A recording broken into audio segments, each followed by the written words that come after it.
Have you ever felt like there's more to the world than what we can see? Well, you're not wrong. Right now, a hidden layer is being built all around us, a massive, invisible digital copy of our entire world. Today, we're going to peel back the surface and take a look at what's really going on, right underneath our feet. Just let that sink in for a moment. A complete digital twin of Earth. And we're not talking about a static picture, like a map. This is something that's invisible, it's always on, and it's alive with real-time information. It sounds like something straight out of a sci-fi movie, but believe me, it's very real, and it's being built as we speak. Okay, so what are we actually talking about here? It's a huge concept, right? A digital twin of the whole planet? What does that even mean in practice? You and I, break this down. So first up, we've got to get the basics down. We're stepping into what the people building it call the mirror world. Now, there are two phrases here that are absolutely crucial: one-to-one and real-time. One-to-one means it's the exact same scale as reality. A digital version of your house is the same size as your real house.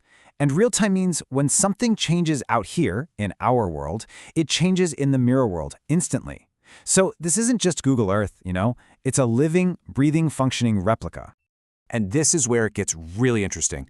Look at the difference. Our world, right, it's physical, it's solid. We tend to react to things after they happen. The mirror world, on the other hand, is digital. It's totally malleable. You can bend it, you can break it, you can run an infinite number of scenarios inside it.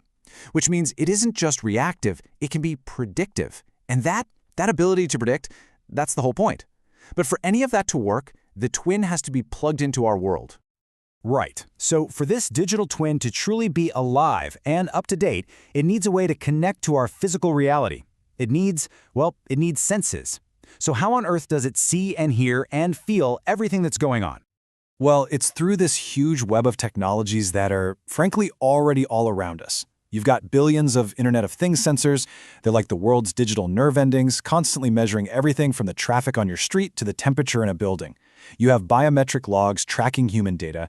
You have VR and AR overlays helping to map every last corner of a room. And then you have AI stitching it all together, filling in the blanks. The way the data flows is actually pretty straightforward when you think about it. Step one, the sensors sense. They're just capturing billions and billions of raw data points every second. Step two, a special kind of AI called spatial AI, which is basically AI that gets physical space, has to understand where all that data goes.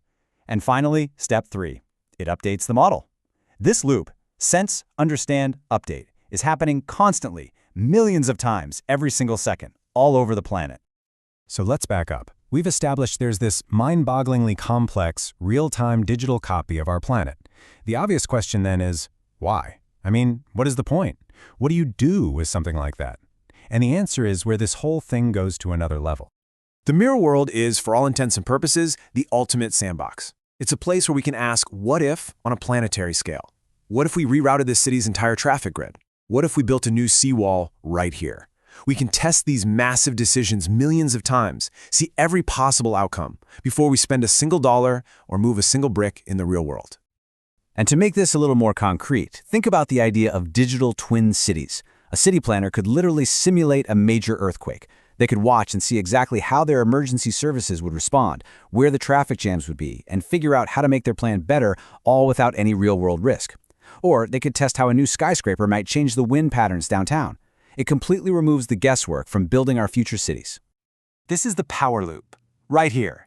You create a scenario, a problem in the digital world. Then you let the system run through thousands, even millions of possible solutions. It analyzes everything and tells you which one works best. And then you take that data-proven optimal strategy and you apply it back here, in the physical world. It's a way of using a digital reality to literally perfect our own. But this kind of technology, it doesn't just stop with modeling traffic flows in new buildings. It's starting to model us. And this is the point where we have to start asking some really, really serious questions. Just take a second with that. Digital replicas, not just of places, but of people and of the decisions we make. And these replicas aren't just being observed, they're being trained. And maybe most chillingly, they're being judged. So here's the leap. The exact same logic that's used to find the most efficient traffic pattern can be applied to human behavior. It can simulate your career choices, a company's business strategy, a government's public policy, and it can then evaluate all of them to find the most optimal path forward, whatever optimal is defined to be. And that really brings us to the final, haunting question. If we actually succeed in building a system that can accurately simulate the future and tell us the absolute best path to take, are we obligated to listen to it? What happens to our free will when a machine can calculate a better choice for us than we can make for ourselves? That's the profound challenge the mirror world is about to present to every single one of us.